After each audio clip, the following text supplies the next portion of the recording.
So I get a few questions about how my air and water setup works. So I'm gonna do a little run through. We got a compressor which was mounted on this tank. We cut it off. So it's a little lower profile. This is my water tank. And there's some key features to pumping in the cold and having all this work. One of them being low points. So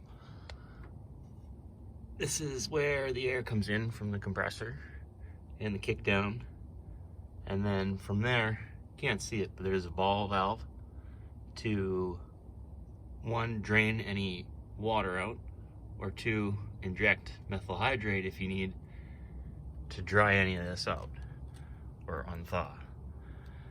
So our air comes from there into the tank, out from here into the regulator.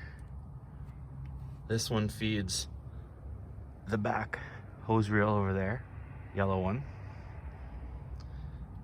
And this one is part of the water system. And there's some key features on this. One, this check valve, which stops water from coming back into your air system. And then in front of that, a drain. And then the air supply to the air pressured tank.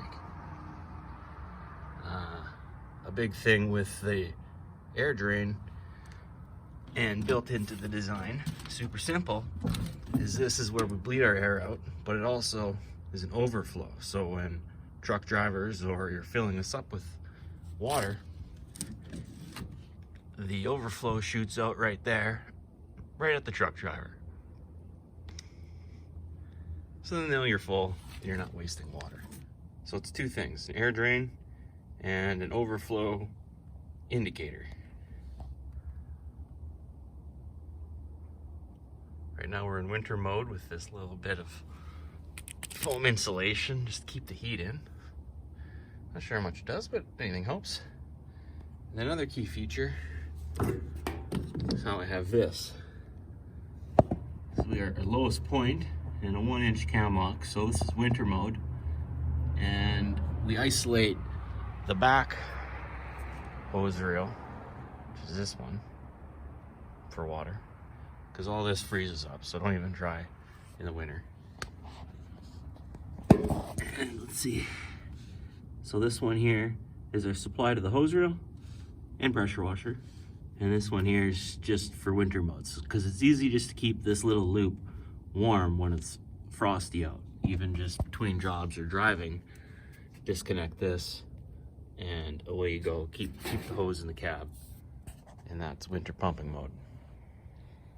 And worth mentioning, this tank I pulled out of a scrap yard 6 years ago, and it's meant for air, so it probably has a lifespan, and it's probably past it. So I do have a replacement, but the idea is steel tank filled with water, pressurized with air. Moving along to the back, I'll show you how we got this here. A T going down to the hose reel, and a T coming here with a filter, because there's lots of junk in this, down to the pressure washer. Of course, disconnected because it's cold out. And then our pressure washer hose reel.